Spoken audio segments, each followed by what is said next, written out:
అలాగే ఈరోజు 3వ సంఘాన్ని మనం చూద్దాం. ప్రకటన గ్రంథము 2వ అధ్యాయము 12వ వచనాన్ని మనం చదువుకున్నట్లయితే, పెర్గములో ఉన్న సంఘపు దూతకు ఇలాగు రాయుము, వాడి అయిన రెండంచుల ఖడ్గము గలవాడు చెప్పు సంగతులు ఏమనగా, సాతాను సింహాసనమున్న స్థలములో నీవు కాపురమున్నావని నేను ఎరుగుదును.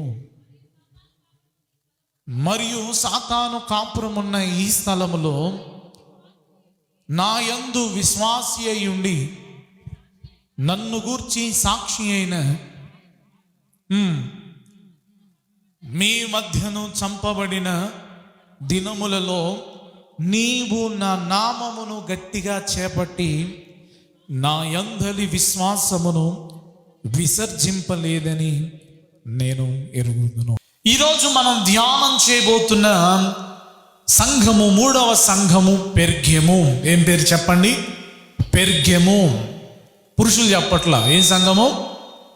పెర్గము. పెర్గము అనబడిన ఈ సంఘము ఎఫెసీ పట్టణానికి 160 కిలోమీటర్ల దూరం అన్నమాట. సుమారుగా ఇక్కడ నుంచి విజయవాడ అంత దూరంలో ఉంటుంది ఈ యొక్క పెర్గము అనబడిన పట్టణం. అయితే ఈ పట్టణము కూడా టర్కీ దేశంలోనే ఈ పట్టణము కూడా ఉంది. టర్కీ దేశంలోనే ఈ పట్టణము కొండపైన కట్టబడిన పట్టణం. కొండపైన కట్టబడిన పట్టణం, ఎత్తైన కొండపైన కట్టబడిన పట్టణం అన్నమాట. చాలా సుందరమైన పట్టణంగా ఈ పట్టణం ఉంటుంది. గ్రీకులు నివసించే పట్టణము. రాను రాను రోమా, మాసిదోనియా ఇలాగూ అనేకమైన రాజ్యాలు మరి పరిపాలన చేసిన పట్టణంగా ఈ యొక్క పెర్గము అనబడిన పట్టణం ఉంది. ఈ పెర్గము అనబడిన ఈ పట్టణము ఎంత డెవలప్డ్గా ఉండేదంటే, సుమారుగా క్రీస్తు పూర్వం 280వ సంవత్సరం నుంచి 133వ సంవత్సరం వరకు కూడా ఈ యొక్క పట్టణము చాలా డెవలప్మెంట్ అనేది ఉండేదన్నమాట. ఎంత డెవలప్మెంట్ అంటే, మనము మన దేశానికి కానీ లేకపోతే మన ప్రాంతానికి కానీ బాత్రూమ్స్ అనేవి ఈ మధ్య కాలంలోనే అనేవి మనకు వచ్చేసినాయి. సుమారుగా 2000 సంవత్సరాల్లో అప్పుడు నుంచి మనకి ఈ బాత్రూమ్స్ అనేవి వచ్చినాయి. పర్సనల్ బెడ్రూమ్స్ అనేవి అప్పుడు ఈ మధ్య కాలం నుంచే వచ్చినాయి. కానీ ఈ పట్టణంలో కొన్ని క్రీస్తు పూర్వం, అంటే క్రీస్తు రాక మునిపే ఈ పట్టణంలో చాలా వెల్ డెవలప్డ్గా మంచి నీళ్ళ ఫెసిలిటీ, అంటే టనల్స్ని కానీ, ఆ తర్వాత బాత్రూమ్స్ కానీ, తర్వాత ప్రత్యేకంగా బెడ్రూమ్స్ అనేవి కానీ, ఇలాంటివన్నీ ఫెసిలిటీస్ కలిగిన పట్టణంగా ఈ పట్టణం ఉండేదన్నమాట. ఈ పట్టణంలో 10,000 మంది కలిసి కూర్చునే ఒక ఓపెన్ ఎయిర్ థియేటర్, అంటే స్టెప్పులుగా ఇలా దిగుతూ ఉండిద్ది. అక్కడ కింద ఒక నాటకం కానీ ఏదైనా ప్రదర్శన చేస్తే చూసేవారు. ఎంతమంది కూర్చునేవాళ్ళు? 10,000 మంది. ఇప్పుడు మన మందిరంలో సుమారుగా ఒక 200 మంది, ఇంకా ఎక్కువ ఇరుక్కుంటే 300 మంది కూర్చుంటారు. సో ఆ దినాల్లో 10,000 మంది కూర్చుని ఓపెన్ ఎయిర్ థియేటర్గా స్టెప్పులుగా ఆ విధంగా ఒక థియేటర్ లాగా వారు కట్టుకున్నారు. అంత మాత్రమే కాదు, కానీ మంచి కట్టడాలు అన్నమాట. దారులు కానీ, బాట కానీ, అటుపక్క ఇటుపక్కన పిల్లర్సులతో చక్కగా బాట కట్టారు. ఆ తర్వాత మంచి కట్టడాలు, దేవాలయాలు, గుడులు ఇవన్నీ కూడా కట్టారు. ఈ యొక్క పెర్గము అనబడిన ఈ ప్రాంతంలో, ఈ పట్టణంలో ఎక్కువగా జ్యూస్ అనబడిన దేవుణ్ణి ఆరాధన చేసేవారు. జ్యూస్ అనబడిన ఈ దేవునికి ఒక బలిపీఠము, ఆల్టర్ అనేది ఉండేది. ఆ జ్యూస్ని ఆరాధన చేసేవారు ఈ యొక్క పెర్గము అనబడిన ఈ పట్టణంలో. ఈ యొక్క పెర్గము అనబడిన ఈ ఊరిలో ఉన్న ఈ ఆల్టర్ని ఇప్పటికీ మ్యూజియంలో భద్రపరిచారు. మ్యూజియంలో ఆ యొక్క ఆల్టర్ అంటే బలిపీఠాన్ని అక్కడ భద్రపరిచారు. అంత మాత్రమే కాదు, కానీ రాను రాను గ్రీకుల తర్వాత రోమన్స్ ఒక గుడిని కట్టుకున్నారు. ఒక గుడిని కట్టుకుంటే ఆ తర్వాత సువార్తను ప్రకటించబడినప్పుడు గుడి చాలా ఎత్తుగా ఎర్రటి బ్రిక్స్ అన్నమాట, రెడ్ బ్రిక్స్తో ఆ గుడిని కట్టారు. రోమన్స్ పరిపాలనలో క్రైస్తవ్యము సువార్త ఆ ప్రాంతానికి వెళ్ళినప్పుడు రాను రాను ఈ గుడే దేవునికి ఆరాధించే చర్చిగా అది మారిపోయింది. హల్లెలూయా, స్తోత్రం చెల్లించుదాం. హల్లెలూయా.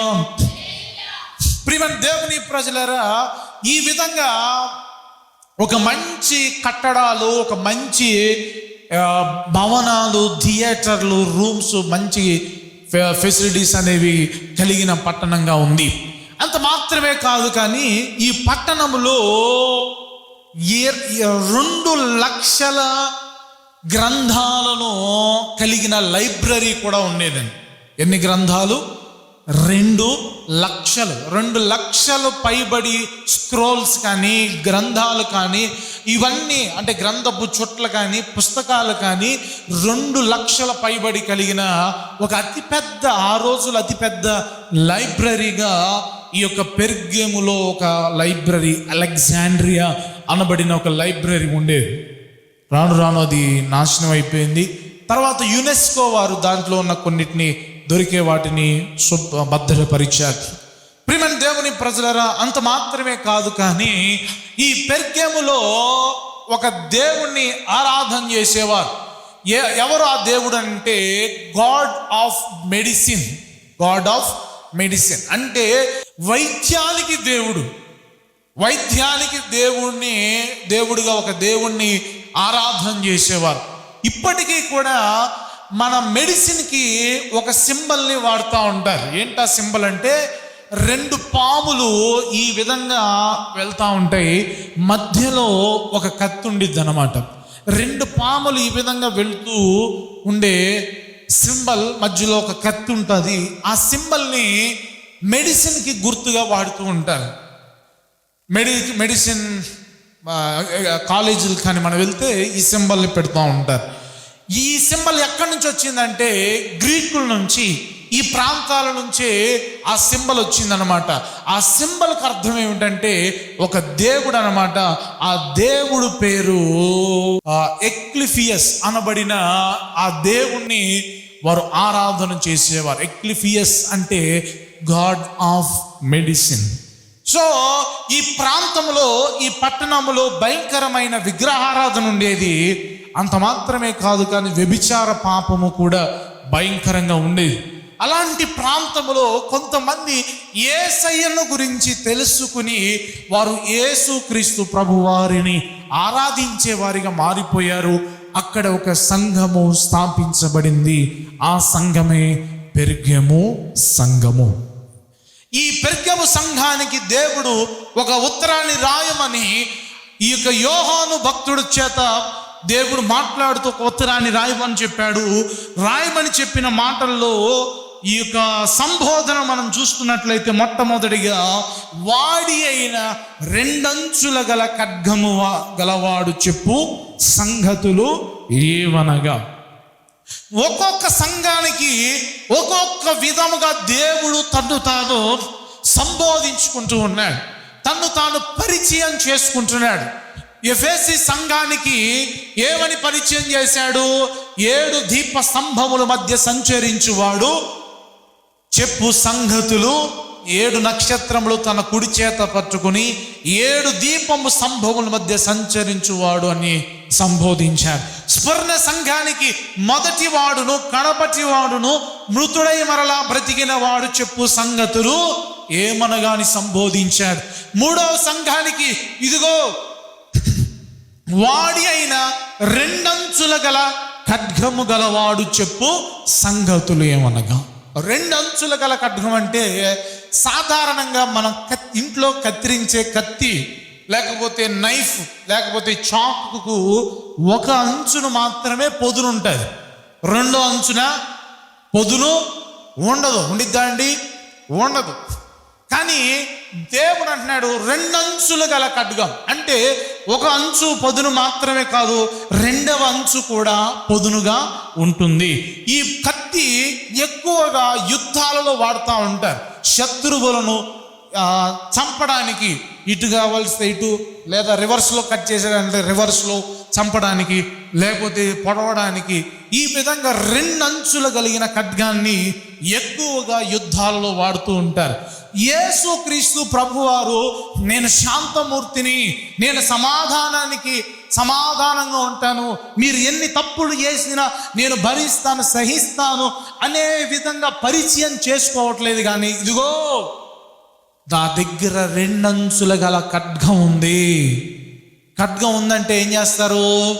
ఆ ఖడ్గంతో ఏదైనా చంపుతారు. ఇప్పుడు ఉదాహరణకి మీ పిల్లవాడికి బెత్తాన్ని చూపిస్తున్నారు. ఏం చూపిస్తున్నారు? బెత్తం అంటే కర్రను చూపిస్తున్నారు. అని చెప్పేసి చూపిస్తున్నారంటే మీరు ఏం చేయబోతున్నారు?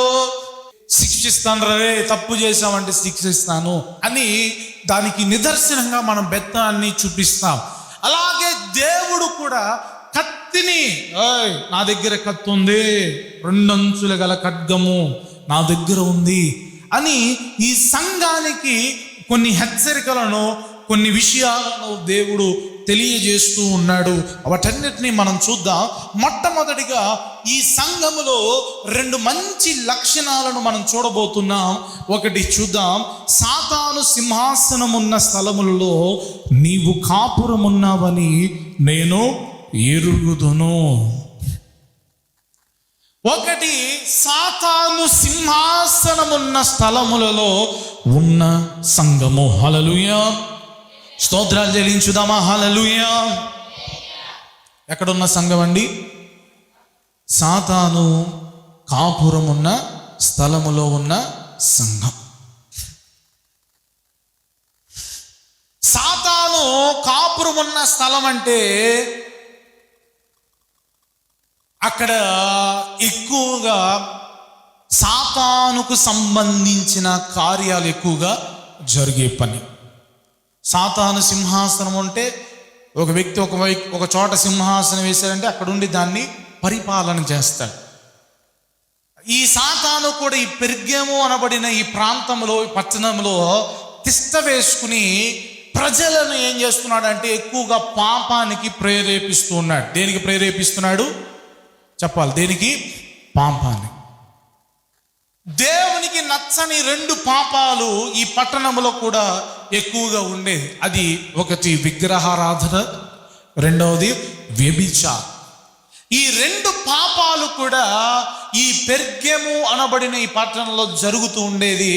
ఎక్కువగా సాతాను అక్కడ నివసిస్తూ ప్రజలను పాపానికి ప్రేరేపిస్తూ ఉండేవాడు. అయితే అలాంటి ప్రదేశములో కూడా దేవుని కొరకు నమ్మకంగా విశ్వాసాన్ని కాపాడుకుంటూ దేవుని యందు విశ్వాసము నుంచి మరి నమ్మకంగా కొనసాగించబడుతున్న సంఘంగా ఈ సంఘాన్ని మనం చూడగలుగుతూ ఉన్నాం. ప్రియమైన దేవుని ప్రజలారా, మనం నివసించే ప్రదేశాలు సరి అయిన ఆత్మీయత లేకుండా ఉండొచ్చు. మన నివసించే ప్రదేశాలు పాపానికి కేంద్రంగా ఉండొచ్చు. మన నివసించే ప్రదేశాలు దేవునికి అసహ్యమైన పనులు చేసే ప్రదేశంగా ఉండొచ్చు. కానీ ఆ ప్రదేశంలో కూడా సంఘాలు ఉండడం అనేది అవసరము. ఎందుకంటే అక్కడ కూడా ప్రజలు రక్షించబడాలి. నీవు నివసిస్తున్న ప్రదేశంలో ఒకవేళ ఏమండి, మా పక్కన అందరూ కూడా అన్యులండి, మా పక్కన అందరూ కూడా విగ్రహారాధన చేస్తూ ఉంటారండి, మా పక్కన అందరూ కూడా పాపంలో జీవిస్తారండి, మా ప్రాంతం అంతా కూడా వ్యభిచార ప్రాంతం అండి, మా ప్రాంతం అంతా కూడా రెడ్ లైట్ ఏరియా అండి, మా ప్రాంతం అంతా దేవునికి అసహ్యమైన పనులు చేసే ప్రదేశం అండి, అలాంటి ప్రదేశంలో మేము నివసిస్తున్నామండి, మేము అలాంటి ప్రదేశంలో నమ్మకంగా భక్తి చేయలేకపోతున్నాం అని అంటే అది నీ పొరపాటే, అది నీ భ్రమే. అలాంటి ప్రదేశంలో కూడా దేవుని కొరకు నిలబడాలి, దేవుని కొరకు నమ్మకంగా భక్తి చేయాలి. ఖచ్చితంగా దేవుడు అలాంటి వారిని ఆయన చూస్తూ ఉన్నాడు అనడానికి పెర్గేము సంఘము ఒక సాదృశ్యం. మనం గమనించినట్లయితే సొదొమ గొమొర్రా పట్టణంలో ఎక్కడ చూసినా విచ్చలవిడితనంగా పాపము జరుగుతూ ఉంది. ఎంత భయంకరంగా పాపం జరుగుతూ ఉండేదంటే పురుషులు కూడా వ్యభిచార పాపంలో జీవించేవారు. పురుషులు కూడా ప్రియమైన దేవుని ప్రజలారా భయంకరమైన పాపం, స్త్రీలు భయంకరంగా వ్యభిచార క్రియలతో వారు జీవిస్తున్నప్పటికీ కూడా ఆ ప్రదేశంలో ఒక నీతిమంతుడు తన కుటుంబాన్ని నీతిగా కాపాడుకోగలిగాడు. ఎవరు ఆ వ్యక్తి చెప్పండి? లోతు. సొదొమ గొమొర్రా పట్టణంలో నివసిస్తున్నప్పటికీ తన కుమార్తెలను పాపం అంటకుండా దేవుడు లోతు వారిని కాపాడాడు, వారిని భద్రపరిచాడు. లోతు తన భార్య పాపములో నిమగ్నం అయిపోకుండా దేవుని కొరకు తన నీతిని, తన భక్తిని కాపాడుకోగలిగారు. అలాంటి ప్రదేశంలో నీతిగా జీవించిన లోతును దేవుడు చూశాడు. దేవుడు విడిచిపెట్టలేదు. హల్లెలూయా, స్తోత్రాలు చెల్లించుదాం. హల్లెలూయా. నీవు పక్కనున్న వారిని చూసి పాడైపోవాల్సినంత అవసరం నిలబడడానికి నీవు ప్రయత్నం చేయాలి. నీ కుటుంబాన్ని భక్తిగా నిలబెట్టుకోవడానికి ప్రయత్నం చేయాలి. నీ బిడ్డలను ఆత్మీయంగా అక్కడున్న ప్రదేశాలలో ప్రియమైన దేవుని ప్రజలు ఏ పాపం అంటకుండా భద్రపరచుకోవలసిన బాధ్యత నీది. లోతు అంటాడు, ఇదిగో పురుషులు ఎరుగని 2 స్త్రీలు కన్యకులు నాకు ఉన్నారు. అవసరమైతే వారిని మీకు పంపిస్తానయ్యా. ఈ దేవదూతలను మాత్రం మీరేమీ చేయొద్దు. వారితో మాకేం పని? నువ్వు నిన్నగాక మొన్న వచ్చిన నువ్వు మా మాట నువ్వు వినాలని చెప్పేసి ఆ దూతలతో పాపం చేయడానికి వారు ప్రేరేపించబడినప్పటికీ కూడా దూతలు వారిని తప్పించి బయటకు పంపించు. ఎంత నీతిగా లోతు జీవించాడో సాక్ష్యాన్ని మనం చూడగలుగుతున్నాం. ఈరోజు చాలామంది క్రైస్తవులు చెప్పేవి మాట ఏంటంటే, చాలామంది దేవుని బిడ్డలు చెప్పే మాట ఏంటిదంటే, మా ప్రదేశం అలాంటిదండి, అలాంటి క్రియలే వస్తాయి, అలాంటి పనులే జరుగుతాయి, అలాగూ మేము ప్రేరేపించబడతాం, అలాగూ మేము నడుస్తామంటే కుదరదు. ఒక క్రైస్తవుడు సముద్రములో ఉన్న చేపలాగా ఖచ్చితంగా అది జీవించాలి. సముద్రంలో ఉన్న చేప తన ఉప్పు చేపకి అంటనే అంటదు. చేపకి అండిద్దండి ఉప్పు అంటదు. ఉప్పు చేప అంటే సముద్రంలో ఉంది కాబట్టి అది ఉప్పు చేప అయింది అనుకుంటే అది మీ భ్రమ.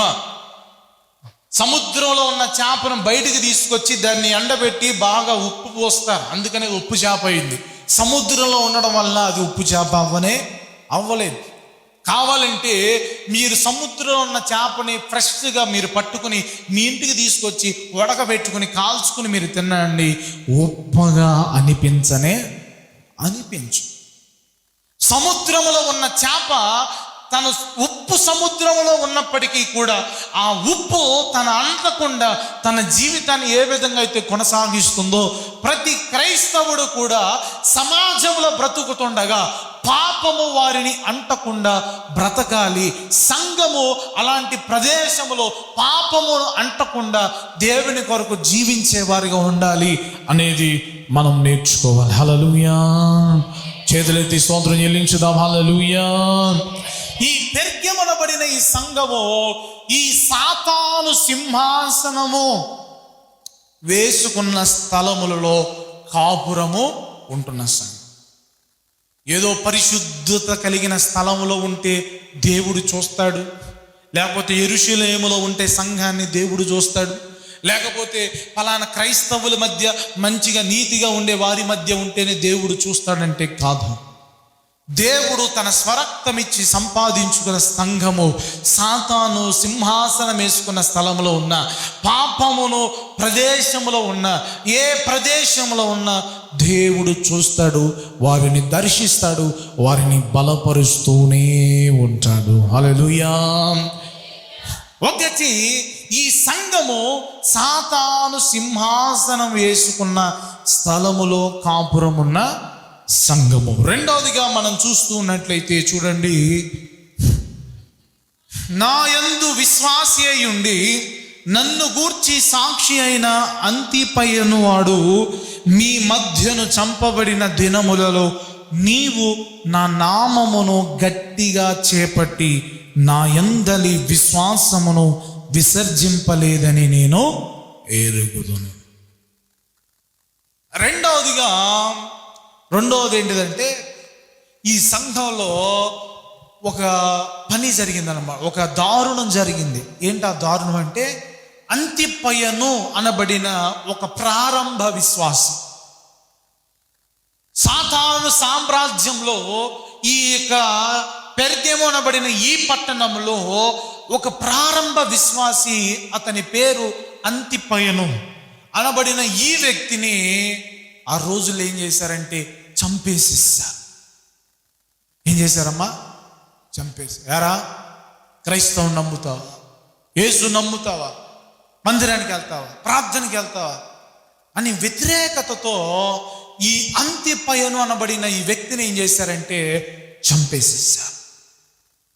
చంపేస్తే సాధారణంగా మనం ఏం చేస్తామండి, వామ్మో ప్రార్థనకి వెళ్తే చంపేస్తున్నారు, ప్రార్థనకి వెళ్తే పలానాని చంపేశారు, కాబట్టి ఇక నేను ప్రార్థనకి వెళ్ళను, ఇక నేను మందిరానికి వెళ్ళను. ఇదిగో ఇక యేసు లేడు, దేవుడు లేడు, ఇక మన పూర్వీకులు ఉన్నారు కదా, మన పూర్వం నుంచి వచ్చిన విధానాలే మనం అనుసరించి నడుద్దాం అని చెప్పేసి ఈ సంఘములోని విశ్వాసులు ఆ విధంగా నడుచుకోలేదు, ఆ విధంగా వెనకడుగు వేయలేదు. కానీ దేవుని నామమును గట్టిగా చేపట్టి విశ్వాసమును వదలని సంఘము. హల్లెలూయా, స్తోత్రాలు చెల్లించుదాం. హల్లెలూయా. ఈరోజు ఆలోచన చేయి, ఈరోజు మన జీవితంలో కూడా ఒకవేళ నీ జీవితంలో నీకు ఏదైనా వ్యతిరేకత, మన సమాజంలో ఏదైనా జరిగితే నీ విశ్వాసాన్ని నువ్వు వదులుకుంటావా, నిలబడగలుగుతావా? అంతెందుకు, చంపాల్సినంత అవసరం లేదు, ఇదిగో నిన్ను వెలివేస్తాం అంటే చాలు. ఏం చేస్తాం మనం? ప్రార్థన మానేస్తాం. ఇదిగో మీకు సమాధి చేయము, అది చేయం, పెళ్ళిళ్ళు చేయం, మీకు అది ఇవ్వము, ఇది ఇవ్వము, పెన్షన్ ఇవ్వము, మీకు ఆ వారంటీ ఇవ్వము, మీకు ఈ గ్యారంటీ ఇవ్వము, అది చేయము, ఇది చేయమంటే ఈరోజు మన విశ్వాస జీవితం దానికోసం వదిలిపెట్టేసేదిగా ఉండిద్దా, లేకపోతే దేవుని కొరకు నిలబడేదిగా మనం విశ్వాసం ఉండగలుగుతుందా? ఒక్కసారి పరిశీలన చేయాలి. ఈరోజు ప్రియమైన దేవుని ప్రజలారా, విశ్వాస జీవితంలో శ్రమలకు, శోధనలకు, పరిస్థితులకు వెనకడుగు వేసేవారిగా ఉంటున్నారు. కానీ ఈ పెర్గెము అనబడిన ఈ సంఘము ఎంత వ్యతిరేకత వచ్చినా, ఆఖరికి దేవుని నమ్ముతున్న ఒక వ్యక్తిని చంపివేసిన వారు వెనకడుగు వేయకుండా దేవుని నిజ దేవుడు మాకు కావాలి, మా జీవితాలు బాగు చేసిన దేవుడు మాకు కావాలి, సత్యాన్ని మేము వెంబడిస్తాం, మా విశ్వాసాన్ని మేము వదులుకోము, దేవుని కొరకు మేము జీవిస్తామని చెప్పేసి ఈ సంఘము గట్టిగా నిలబడింది, విశ్వాసములో ముందుకు సాగింది. హల్లెలూయా. చేతులెత్తి స్తోత్రం చెల్లించుదాం. హల్లెలూయా. ఎంతటి మంచి లక్షణాలు కలిగిన ఈ సంఘంలో కొన్ని తప్పులు దేవుడు మోపుతున్నాడు.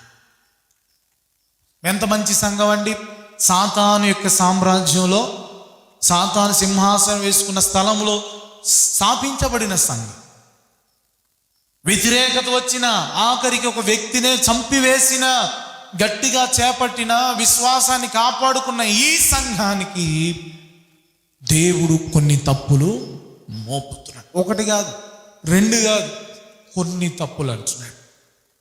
సుమారుగా 4-5 తప్పులు ఉన్నాయి. ఏంటా తప్పులు? మనం పరిశీలన చేద్దాం. చూడండి, ఒకటి మనం చూస్తున్నాం, అయినను నేను నీ మీద కొన్ని తప్పిదములు మోపవలసి ఉన్నది. అదేనగా విగ్రహములకు బలి ఇచ్చు వాటిని తినునట్లు. దేవుడు మోపుతున్న ఈ సంఘం పైన మోపుతున్న మొట్టమొదటి తప్పు ఏంటిదంటే విగ్రహములకు బలిచ్చు వాటిని తినేవారిగా ఉన్నారట. దేనికి? విగ్రహాలకు బలిచ్చే వాటిని, విగ్రహాలకు అర్పించే దానిని ఈ యొక్క సంఘ సభ్యులు తింటున్నారు. అరే మన విగ్రహారాధన చేయట్లేదు కదా, చూడాలి నా వైపు.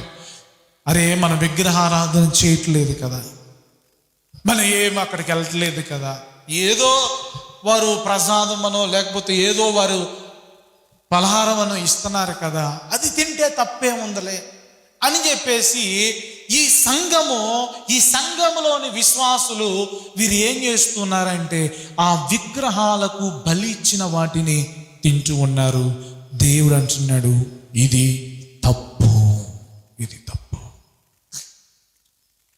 ప్రియమైన దేవుని ప్రజలారా, దేవుడు కరాఖండిగా వాక్యంలో దేవుడు సెలవిచ్చాడు. అదేంటిదంటే విగ్రహ అర్పితాలను మనం భుజించకూడదు, తినకూడదు. తినడానికి దేవుడు ఒప్పుకోవట్లేదు. చూడండి, కొరింథీయులకు రాసిన పత్రికలో మనం చదువుకున్నట్లయితే 8వ అధ్యాయం 4వ వచనాన్ని మనం చదువుకున్నట్లయితే, కాబట్టి విగ్రహములకు బలిగా అర్పించు వాటిని తినుట విషయము లోకమందు విగ్రహము వట్టిదనియు ఒక్కడే దేవుడు తప్ప వేరొక దేవుడు లేడనియు ఎరుగుదుము. దేవతలు అనబడిన వారు, ప్రభువులు అనబడిన వారు అనేకులు ఉన్నారు. ఆకాశమందును భూమి మీదనైనను దేవతలు అనబడిన వన్నీ ఉన్ననో మనకు ఒక్కడే దేవుడు ఉన్నాడు, ఆయనే తండ్రి. ఆయన నుండి సమస్తము కలిగెను, ఆయన నిమిత్తము మనమున్నాము, మరియు మనకు ప్రభువు ఒక్కడే. 7వ వచనం, అయితే అందరి యందు ఈ జ్ఞానము లేదు, కొందరిది వరకు విగ్రహమును ఆరాధించువారును గనుక తాము భుజించు పదార్థములు విగ్రహమునకు బలి. ఈ అధ్యాయం అంతా కూడా మనం చదువుకుంటే దాని గురించి చక్కగా చెప్తాడు. మనము విగ్రహ అర్పితాలను భుజించకూడదు. ఎందుకు భుజించకూడదయ్యా అని అంటే, ఇప్పుడు సుశీలక్కకి ప్రియాంకకి ఇద్దరికి మాటలు లేవు, వాళ్ళిద్దరు పలుకోవట్లా, వాళ్ళిద్దరికి గొడవలు వచ్చినాయి, వారిద్దరికి మనస్పర్ధలు వచ్చేసింది. మనస్పర్ధలు వస్తే సుశీలక్క ఏం చేసిందంటే పాయసం వండి, ఇదిగో అమ్మ ప్రియాంక తీసుకో అని చెప్పేసి ఇచ్చేసింది అనుకో, తీసుకునిద్దా? పాపం ప్రేమతో చేసి ఇచ్చిందిగా, తీసుకోవచ్చుగా. అంత మాట అంటావా నన్ను ఆయన? అవసరమైతే ఆ పల్లెని కూడా ఇసిరేస్తాడు. అదే ప్రియాంక ఏదైనా తీసుకెళ్ళి సుశీలకి ఇచ్చింది అనుకో, ఏం చేస్తుంది? నన్ను అట్టంది ఇట్టంది, ఎందుకు తీసుకోవాలి, నాకొద్దు, మీరే ఇచ్చేసే అని చెప్పేసి ఇచ్చేస్తా. దేవుడు ఆయన సర్వాంతరి, ఆయన ఒక్కడిగా ఉన్నాడు. అక్కడేమో వేరే ఒకరు దేవుడిగా ఆరాధించి అక్కడ బలి ఇచ్చేదాన్ని తీసుకొచ్చి ఇక్కడ దేవుడిగా ఆరాధించే వారికి ఇస్తే దేవుడు ఎలాగూ సహిస్తాడు? నాకు చెందవలసిన మహిమ వేరొకరికి చెందడానికి వీలు లేదు. ఒక పాస్టర్ గారు ఇదే విధంగా సేవకుడు వాక్యం చెప్తా అంటే, విగ్రహాలు అర్పించేదాన్ని తినకూడదు, ప్రసాదాలు తినకూడదని సేవకుడు చెప్తే, ఒక ఆయన హైందవ సహోదరుడు ఆ పాస్టర్ గారిని అడిగాడు. ఏమనంటే, అయ్యా మేము మీ పలహారాలు తింటాం, కేకులు తింటాం, మీ మందిరంలో ఇచ్చే పలహారాలు తింటాం, మీరు మాత్రం మా ప్రసాదాలు ఎందుకని తినరు అని అడిగాడు. ఎందుకు తినరని అడిగితే అప్పుడు దైవజనుడు చెప్పాడు, అయ్యా సరే మా సంగతి నేను చెప్తాను. మీ దాంట్లో బ్రాహ్మణులు ఉన్నారు. ఎవరున్నారు? బ్రాహ్మణులు ఉన్నారు. బ్రాహ్మణులకు నువ్వు చికెన్ కూర, మటన్ కూర, బీఫ్ ఇవన్నీ వండి వారికి పెడితే వారు తింటారా? తినరండి. తింటారండి? తినరు. తినొచ్చుగా, నువ్వు తింటున్నావుగా, బీఫ్ తింటున్నావుగా, నువ్వు వారికి పెట్టొచ్చుగా అని అంటే వారు చెప్తారు, మనుషులు తింటున్నారుగా, అంగట్లో అమ్ముతున్నారుగా, తినొచ్చుగా అని అంటే వారు చెప్తారు కదా, వారు ఒక దీక్షలో ఉన్నారు. వారు ఒక సమర్పణలో ఉన్నారు, వారు తినరు. అలాగే మీలో కొంతమంది మాల వేసుకుంటారు, 41 రోజులు ఉపవాసం ఉంటారు. వారు ఉపవాసం ఉన్నప్పుడు వారికి కూడా నువ్వు మాంసం పెట్టావనుకో, వారు తింటారా? తినరు. పెట్టొచ్చుగా, అయ్యో పెడితే ఎట్లా? వారి దీక్ష భంగం అయిపోయింది, దేవుడు మమ్మల్ని శిక్షిస్తే.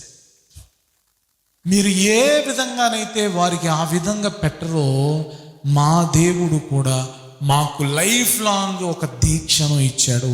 అదేంటిదంటే విగ్రహార్పితాలను భుజించవచ్చు. దేవునికి స్తోత్రం చెప్దాం. హల్లెలూయా. మాకు ఒక దీక్ష, అది లైఫ్ లాంగ్ ఇచ్చాడు దేవుడు. విగ్రహార్పితాలు మేము తినొద్దు. ఒకవేళ నీ ఇంటికి పిలిచి నువ్వు అదే పులిహారో అదే ఆహారో నువ్వు వండి పెట్టు, శుభ్రంగా మేము తింటాం. అదే అంగట్లో అమ్మితే శుభ్రంగా మేము తింటాం. కానీ ఇది విగ్రహార్పితం అని గనక, ప్రసాదం అని గనక ఇది మాకు ఇస్తే దీన్ని మేము తినము. ఇది దేవుడు తినొద్దని మాకు చెప్పాడు.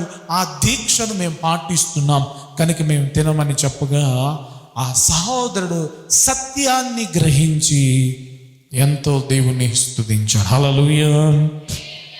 అంతకుముందు వరకు నేను చాలా వ్యతిరేకంగా ఉండేవాడినండి. ఎందుకు తినరు అది అని చెప్పి చాలా కఠినంగా నేను మాట్లాడేవాడినండి. కానీ ఈ సత్యం నాకు తెలియకుండా నేను ఉండడం వలన నేను ఆ విధంగా ద్వేషంగా ఉండేవాడిని. మీరు ఈ విషయాన్ని చెప్పారు, అందుకు వందనాలని చెప్పేసి సంతోషంతో అక్కడి నుంచి వెళ్ళాడట.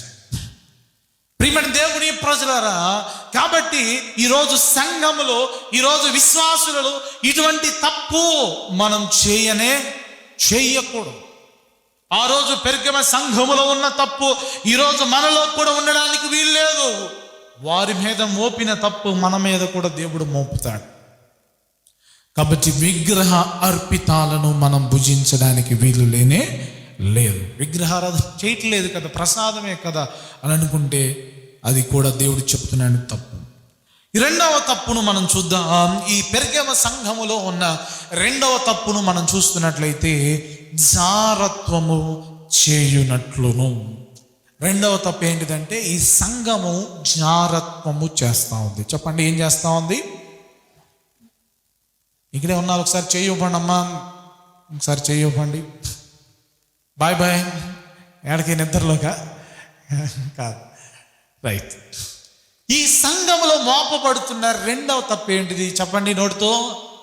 జారత్వం. జారత్వం అంటే ఏంటి? చాలా మందికి ఈ జారత్వం అంటే తెలియట్లా. జారత్వం అంటే వారికి అర్థం కాకపోవచ్చు. జారత్వము అని అంటే ప్రియమైన దేవుని ప్రజలారా, ఒక స్త్రీ ఒక పురుషుడు లైంగికంగా కలుసుకోవటం అంటే అక్రమంగా, సొంత భార్య కాదు, సొంత భర్త కాకుండా వేరొక పురుషుడితో లైంగిక కలుసుకోవటం వ్యభిచారం. అదేంటిది? వ్యభిచారం. అది పురుషుడు స్త్రీ వేరొక పురుషుడు వేరొక స్త్రీ కలుసుకోవటం వ్యభిచారం. జారత్వం అంటే వేరొక పురుషుడు వేరొక స్త్రీ అంటే పెండ్లి కాకుండా పురుషుడు స్త్రీలు వారు శారీరకంగా ముద్దు పెట్టుకోవడం అంటే,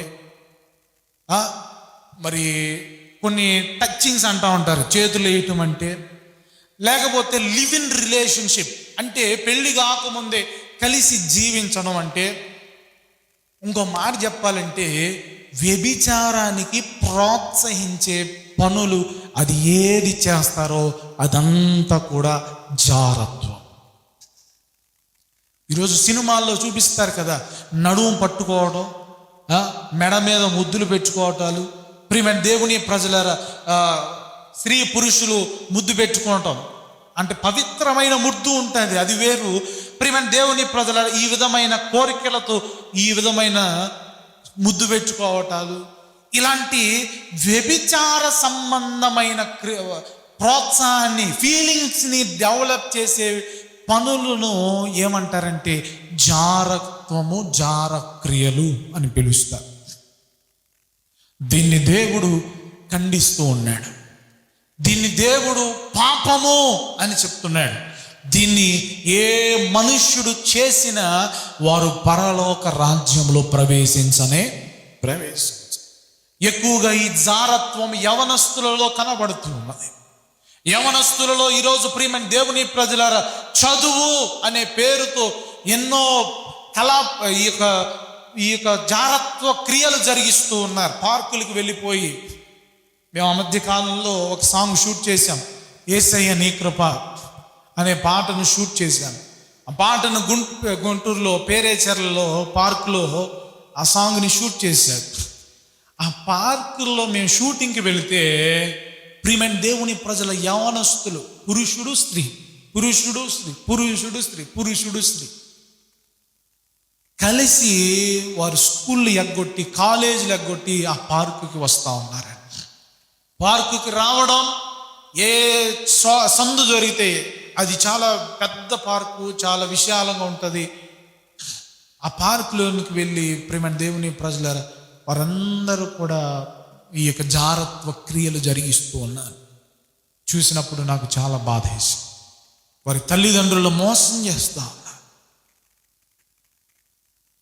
ఇంకో విషయం చెప్పంటారా, ఆ పార్కుకి వెళ్ళాలంటే ఎంట్రీ ఫీజు కట్టాలి. ఎంట్రీ ఫీజు కడతాం మాత్రమే కాదు, పేర్లు కూడా రాసి వెళ్ళాలి. అక్కడ ఒక రిజిస్టర్ ఉంటుంది. ఆ రిజిస్టర్లో వారి పేర్లు కూడా రాసి వారు వెళ్ళాలి. సీసీ కెమెరాలు ఉంటాయి. అయినప్పటికీ కూడా ఇన్ని పగడబందీలుగా ఇన్ని పెట్టినప్పటికీ కూడా యవనస్తులు ఇటువంటి పాపపు ప్రలోభాలకు వారు వెళ్ళిపోతూ ఉన్నారు. నీకు అంతగా కోరికలు కలుగుతూ ఉంటే, ఒకవేళ నీకు అంతగా ఈ యవన ఏచ్చలు జయించలేకపోతే దేవుడు చెప్తున్నాడు కదా, పెళ్లి చేసేసుకో.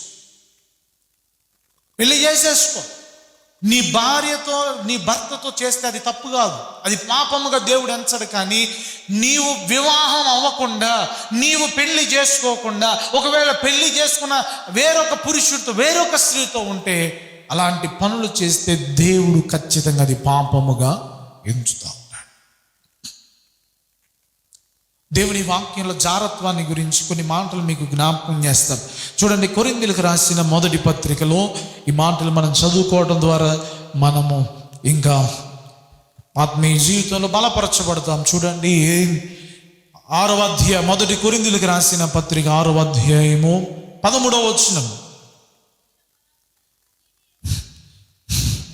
భోజన పదార్థములు కడుపునకును నియమింపబడి ఉన్నవి, దేవుడు వాటిని నాశనము చేయును.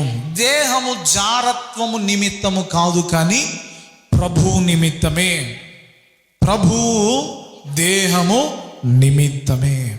ప్రియమైన దేవుని ప్రజలారా, ఈ దేహము జారత్వము కొరకు కానే కాదు. ఈ దేహం దేనికోసం కాదండి, జారత్వం కోసం కాదు. ఆ తర్వాత చూడండి, 18వ వచనం, జారత్వమునకు దూరముగా పారిపోవుడి. మనుష్యుడు చేయు ప్రతి పాపమును దేహమునకు వెలుపల ఉన్నది, కానీ జారత్వము చేయువాడు తన సొంత శరీరమును హానికరముగా పాపము చేయుచున్నాడు. మీ దేహము దేవుని వలన మీకు అనుగ్రహింపబడి ఉన్నది, మీలో ఉన్న పరిశుద్ధాత్మకు ఆలయమై ఉన్నదని మీరు ఎరుగరా? మీరు మీ సొత్తు కారు, విలువ పెట్టి కొనబడిన వారు కనుక మీ దేహములతో దేవుణ్ణి మహిమపరచు. దేవుడు చెప్తున్నాడు, జారత్వమునకు దూరముగా పారిపోండి. ఈ జారత్వము అనేది ఎక్కడ జరుగుతుంది?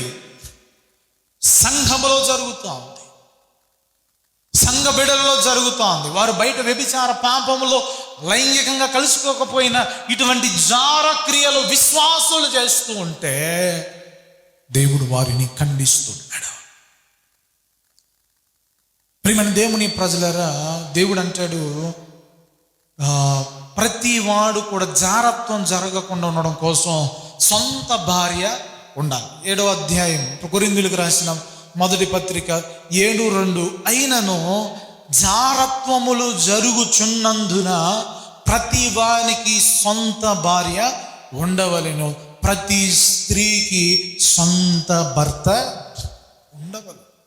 ఉండాలి. సొంత భార్య, సొంత భర్త ఉండాలి. అప్పుడు ఇది జారత్వము అనేది జరగదు.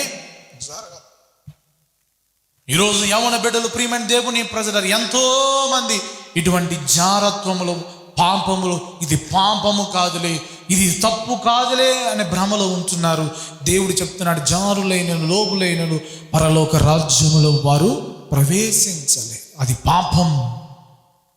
నీ దేహాన్ని పాడు చేసి అపవిత్రపరిచే పాపము, అది ఉండడానికి వీలు లేదు. పెళ్లి చేసుకో. ఒకవేళ నీకు అంత కోరికలు కలుగుతూ ఉంటాయి, పెళ్లి చేసుకోమని తల్లిదండ్రులు అడుగు. పెళ్లి చేయకుండా ఉంటారా? పెళ్లి చేసుకోవచ్చు. ఈరోజు యవనస్తులు తల్లిదండ్రులు చెప్పేదాకా కూడా, తల్లిదండ్రులు చేసేదాకా కూడా ఆగట్లేదు కదా. ఏం చేస్తా ఉన్నారు? చక్కగా రిజిస్టర్ మ్యారేజ్ చేసేసుకో చక్కగా.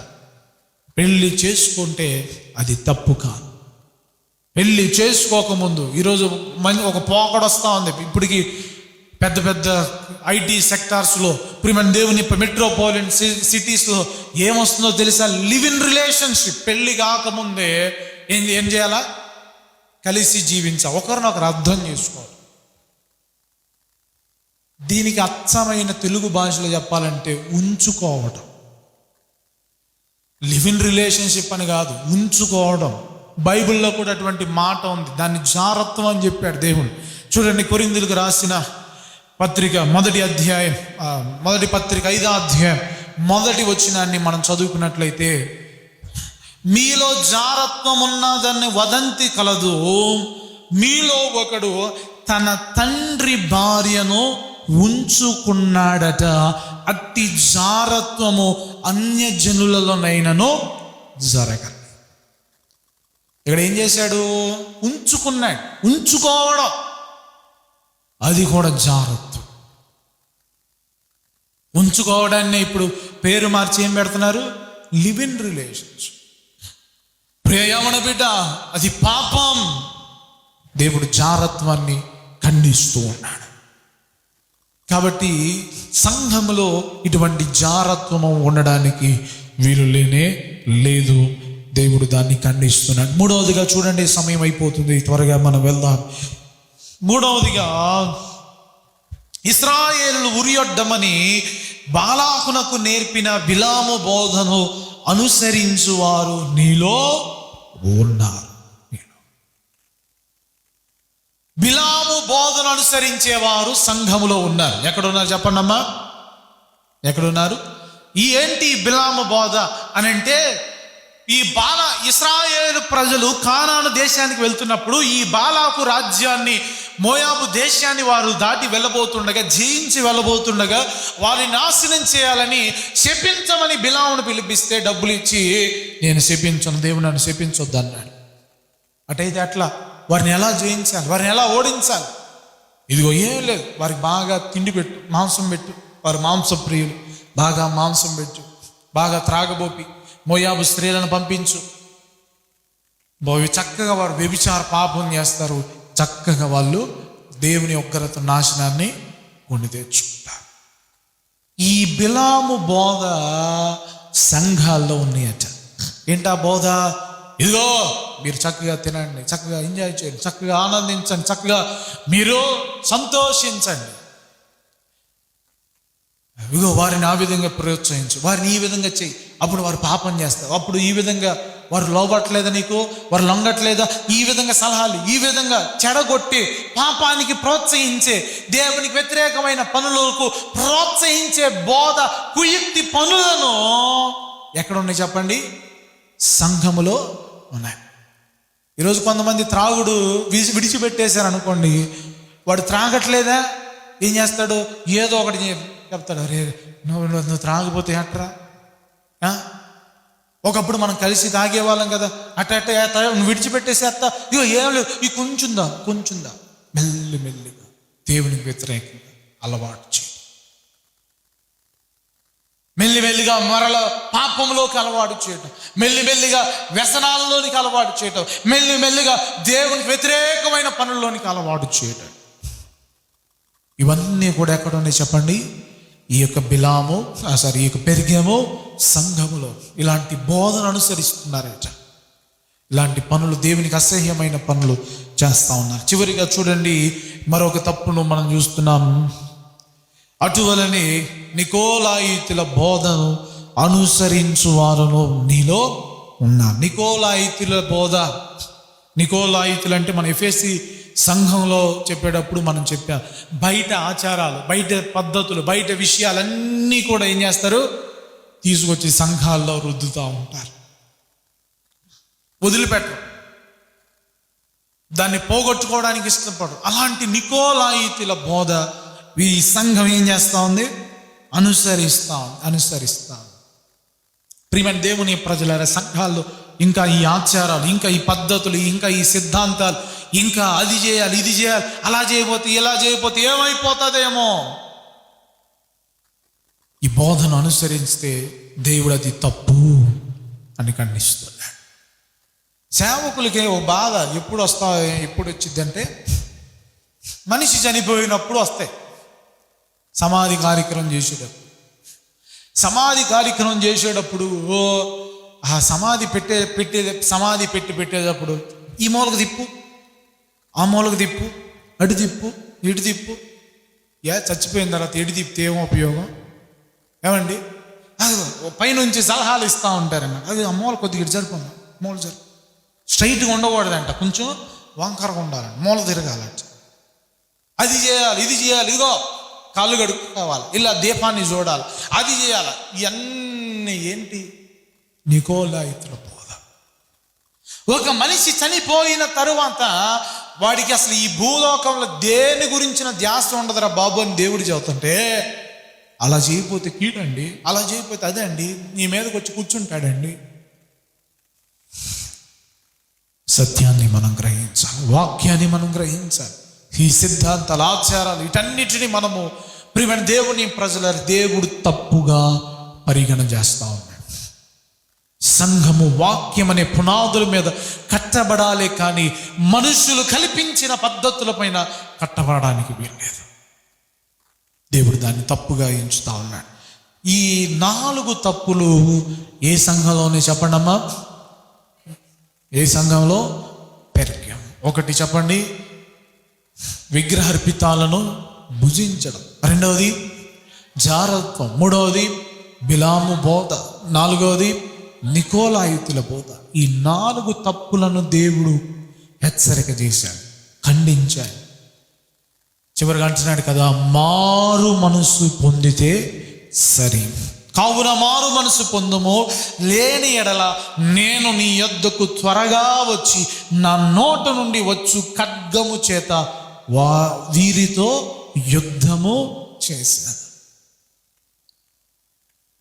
ఎవరు వీరు అని అంటే, ఈ యొక్క విగ్రహార్పితాలను భుజించేవారు. ఎవరు వీరు అంటే, ఈ యొక్క జారత్వం జరిగించారు. ఎవరు వీరు అని అంటే, ఈ నికోలాయితి బోధ, ఈ యొక్క బిలాము బోధ అనుసరించే వారితో, సంఘములో ఉన్న వారితో దేవుడు చెప్తున్నాడు, మారు మనసు పొందారా సరే, లేకపోతే నేనే యుద్ధం చేస్తా. దేవుడు గనక యుద్ధం చేస్తే మనం భరించడానికి కుదరనే, సహించలే. దేవుడు మన పక్షంగా యుద్ధం చేస్తే మనకు విజయం దొరుకుతుంది. అలా కాకుండా దేవుడే మనకు విరోధంగా యుద్ధం చేస్తే ఆయన ముందు మనం నిలబడలే. ఈ సంఘము మారు మనసు పొందల, ఈ సంఘము పరివర్తన చెందల, ఈ సంఘము వారికి ఉన్న దేవుడు హెచ్చరిక చేసిన ఆ విషయాలను సరి చేసుకోకపోయేసరికి దేవుడు యుద్ధం చేశాడు. దేవుడు యుద్ధం చేయమంటే పైనుంచి దిగొచ్చి దేవుడు యుద్ధం చేయడు. కొంతమందిని లేపుతాడు యుద్ధానికి. దేవుడు యుద్ధానికి పంపించాడు, ఈ రాజ్యం మీదకి, ఈ పట్టణం మీదకి యుద్ధానికి పంపించాడు. పూర్తిగా ఈ యొక్క పట్టణము సమూల నాశనము చేయబడింది. ఇప్పుడు ఈ పెర్గము సంఘము, ఈ పెర్గమనబడిన పట్టణాన్ని మనం చూస్తే, ఈ పట్టణములో శిథిలమైపోయిన ఇల్లు, పడిపోయిన కట్టడాలు, పడిపోయిన గృహాలు, రాళ్ల దిబ్బలాగా ఇప్పటికి మనకు కనబడుతుంది. దేవుడు పనిమాల హెచ్చరిక చేశాడు, మారు మనసు పొందమని. దేవుడు పనిమాల హెచ్చరిక చేశాడు, ఇదిగో సరి చేసుకో, జారత్వాన్ని విడిచిపెట్టు, ఇదిగో పాపాన్ని విడిచిపెట్టని దేవుడు హెచ్చరిక చేస్తే వినలేదు, నష్టాన్ని కొని తెచ్చుకున్నారు. చెల్లా చెదురైపోయింది. ప్రజలందరూ ఎటు వెళ్ళిపోయారో, ఏ ఊరికి వెళ్ళిపోయారు, ఎక్కడికి వెళ్ళిపోయారు, ఏమైపోయారు, నాశనం, చంపబడ్డారు పూర్తిగా. ఇప్పుడు ఆ పట్టణము లేకుండా, ఇప్పుడు ఆ సంఘము కూడా లేకుండా పాడు దెబ్బలాగా అయిపోయింది. ప్రియమైన దేవుని ప్రజలారా, ఆ రోజు పెర్గము సంఘముతో మాట్లాడాడు, ఈరోజు మనతో కూడా మాట్లాడుతున్నాడు. మనలో ఇటువంటి తప్పులు కనబడితే దేవుడు ఖచ్చితంగా ఆయన సహించడానికి ఇష్టపడడు, యుద్ధం చేస్తాడు. ఇక సంఘం కానీ సంఘ బిడ్డలు కానీ లేకుండా, ఆత్మీయత లేని చోట దేవుడు ఉండడు, పాపం ఉండే చోట దేవుడు ఉండడు. కాబట్టి ప్రియమైన దేవుని ప్రజల, సాతాను ఎక్కడో సింహాసనం బయట ఉన్న వారిని ఏలుబడి చేయకుండా సంఘంలోనికి ప్రవేశించి సంఘములోని వారిని చెదరగొట్టేసింది. సంఘంలోని వారిని దేవునికి వ్యతిరేకమైన పనులు చేసేటట్లుగా మభ్యపెట్టింది. దేవుని ఉగ్రతను కొని తెచ్చుకునేటట్లుగా చేసింది. సంఘం అంటే గోడలు కాదు, సంఘం అంటే విశ్వాసం. ఈరోజు విశ్వాసులుగా మన జీవితంలో కూడా ఇటువంటి తప్పులు గనక మనలో ఉంటే దేవుడు యుద్ధం చేయడానికి సిద్ధంగా ఉన్నాడు. జారత్వాన్ని విడిచిపెడదాం, విగ్రహార్పితాలను మనం విడిచిపెడదాం, నికోలాయితు బోధనలు మనం విడిచిపెడదాం, ఇక బిలాము బోధన మనం అనుసరించకుండా దేవునికి ఇష్టలుగా మనం జీవించుదాం. ఎవరైతే మారు మనసు పొందుతారో దేవుడు అంటున్నాడు. చూడండి, చివరిగా చదివించి ముగిస్తున్నాను. 17వ వచనం, సంఘములతో ఆత్మ చెప్పుచున్న మాట చెవి గలవాడు వినుగాక. జయించు వానికి మరుగై ఉన్న మన్నాను భుజింపనిత్తును, మరియు అతనికి తెల్ల రాతినిత్తును, ఆ రాతి మీద చెక్కబడిన ఒక క్రొత్త పేరు ఉండును, పొందిన వానికే గాని అది మరి ఎవ్వనికి తెలియదు. దేవుడు పరలోక రాజ్యం ఎవరైతే ఈ విధంగా మారు మనసు పొంది, ఈ విధంగా పరివర్తన చెంది దేవుని కొరకు జీవిస్తారో, జయిస్తారో, జయించే వారికట మరుగై ఉన్న మన్నా. మనకు తెలుసు, బైబిల్ గ్రంథంలో దేవుడు మన్నాను కురిపించాడు. ఈ మన్నా ఇప్పుడు మనకి లేదు, మరుగైపోయింది. దేవుడు పరలోక రాజ్యంలో ఆ మన్నాను భుజించే, జీవాహారమును భుజించే అవకాశాన్ని ఇస్తాడు. అలాగే అంటున్నాడు, తెల్ల రాతిని, ఒక మార్బుల్ స్టోన్ ఇస్తాడు. ఆ మార్బుల్ స్టోన్ మీద చక్కగా నీ నేమ్ రాసి పెట్టే అవకాశం. Name plate. ఉద్యోగస్తులకి వారికి ఒక గౌరవ ఘనత ఏంటంటే నేమ్ ప్లేట్. ఆ నేమ్ ప్లేట్ మీద వారి పేరు పలానా IAS, పలానా ఆఫీసర్ అని రాసుకుంటే వారికి ఒక ఘనత. దేవుడు పరలోక రాజ్యంలో అటువంటి ఘనతను దేవుడు మనకి ఇస్తాడు. ఎవరికి ఇస్తాడు? జయించే వారికి. మనం ఆ విధంగా జయించుదాం. ఈ లోక ఆశయాలను మనం జయించుదాం. దేవుని జీవ కిరీటాన్ని మనం పొందుకుందాం. ఈ పెర్గము సంఘం వలె మనం ఉండక మారు మనసు పొంది దేవుని సంతోషపడదాం. అట్టి కృపా భాగ్యం ధన్యత దేవుడు మనందరికీ దయచేయును గాక. ఆమేన్. మోకరించుదాం, ప్రార్థన చేద్దాం. విన్న వాక్యాన్ని బట్టి చిన్న ప్రార్థన చేద్దాం. ఈ వాక్యం వింటున్న ప్రియ సహోదరి సహోదరుడా, మన సంఘములో కూడా ఈ తప్పులు ఉండడానికి వీలు లేదు. మన సంఘములో కూడా ఈ యొక్క వ్యతిరేకత, దేవునికి అసహ్యమైన పనులు ఉండడానికి వీలు లేదు. తప్పులను సరి చేసుకోవాలి. మారు మనసు పొందమంటున్నాడు. మారు మనసు పొందామా? సరే. ఇదిగో విగ్రహార్పితాలను భుజిస్తే తప్పు లేదులే అనుకుంటున్నావా? దేవుడు సహించట్లా, తప్పును ఖండిస్తున్నాడు. దేవుడు మెచ్చట్లా. ఇదిగో జారత్వము, నేను వ్యభిచారం పాపం చేయట్లేదు కదా, ఏదో పైన ఈ శరీర కోరికలను తీర్చుకుంటున్నావా? జార క్రియలు ఉన్నాయా? జారులు పరలోక రాజ్యంలో ప్రవేశం. జారత్వం పాపం.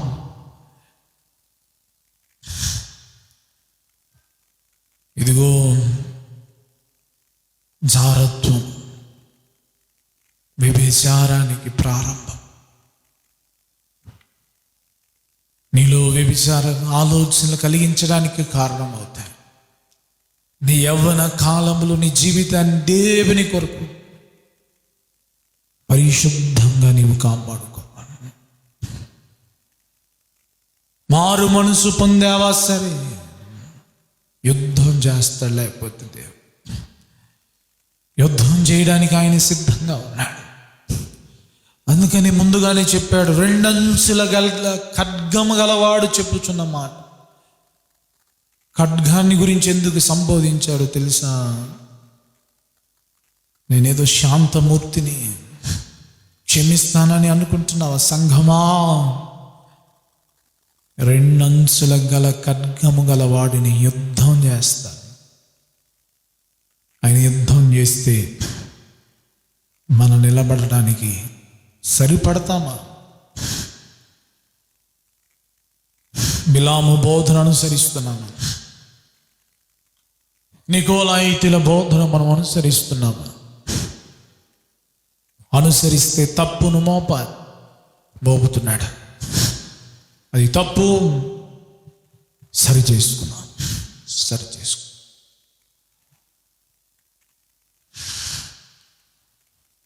హల్లెలూయా, స్తోత్రం నాయనా, స్తోత్రం. చిన్న ప్రార్థన చేద్దామండి. పెర్గము సంఘము సాతాను సామ్రాజ్యం మధ్య ఉన్న సంఘం, సింహాసనం వేసుకున్న ప్రదేశంలో ఉన్న సంఘం, దేవుని కొరకు విశ్వాసాన్ని కాపాడుకున్న సంఘము మంచి లక్షణాలు కలిగినదే, కానీ తప్పులైతే ఉన్నాయి. సరి చేసుకోమని చెప్పాడు, సరి చేసుకోలేదు.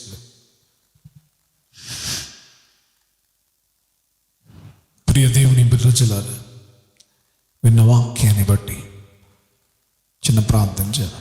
ఈ చుట్టుపక్కల ప్రజలు పాపములో ఉన్నప్పటికీ నీవు నీతిగా జీవించాలి. దేవుడు నిన్ను చూస్తున్నాడు. ఎదుగో బురదలో మొలిచిన తామర పువ్వు వలె నీవు నేను ఉండాలి. అపవిత్రమైన ప్రజల మధ్య నివసిస్తున్నప్పటికీ పవిత్రతను కలిగి మనం జీవించాలి. పరిశుద్ధతను మనం కలిగి ఉండాలి. రక్షణను మనం కాపాడుకోవాలి. లోతులాగా మనం బ్రతకాలి. Thank you Lord. Hallelujah, hallelujah, స్తోత్రం నాయనా. శరీర క్రియలన్నీయో నాలో నశింపచేయుమయా.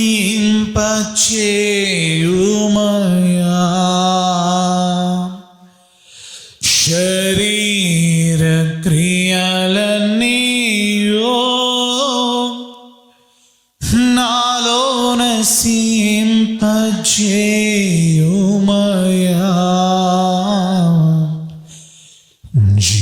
జీవనదిని నా హృదయములో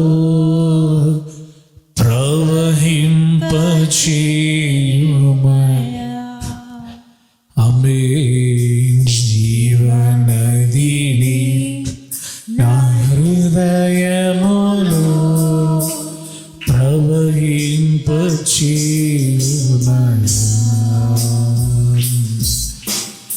ఎండిన ఎముకలన్నీయో తిరిగి జీవింపచేయుమయా.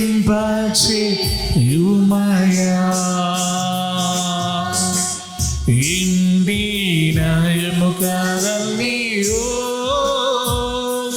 తిరిగి జీవింపచేయుమయా.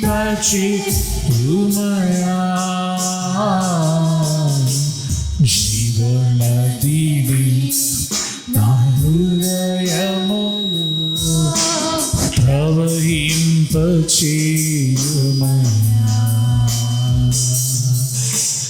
జీవనదిని నా హృదయములో ప్రవహింపచేయుమయా. ఆత్మీయ వరములతో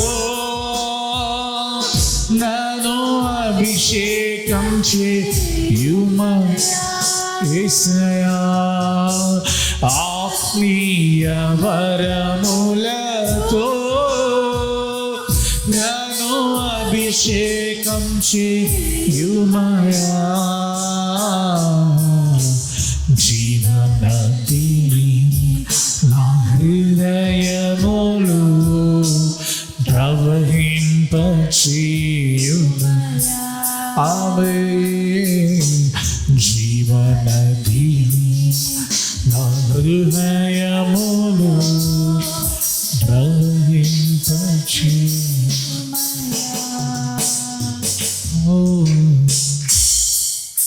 సకల ఆశీర్వాదాలకు కారణభూతుడు అయిన మా ప్రియ పరలోకపు తండ్రి, ఈ యొక్క పునరుద్ధనాదివారం రోజున పెర్గము సంఘాన్ని గురించి మాకు తెలియపరిచారు.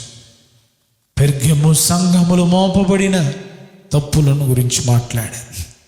మా సంఘములో కూడా అటువంటి తప్పులు ఉండకూడదని ఈరోజు మీరు హెచ్చరిక చేశారు. సరిచేసుకుని జారత్వములకు దూరముగా పారిపోయేవారిగా, నేను విగ్రహార్పితాలను భుజించని వారిగా, బిలాము బోధను అనుసరించని వారిగా, నికోలాయితి బోధనను అనుసరించని వారిగా మేమందరం ఉండడానికి మాకు సహాయం దయచి విన్న ప్రతి మాట ప్రతి బిడ్డ హృదయంలో పదిలపరచండి.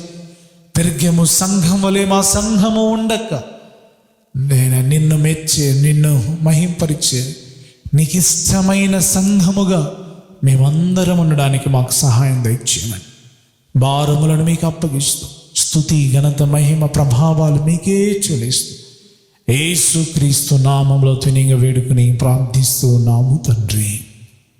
ఆమేన్.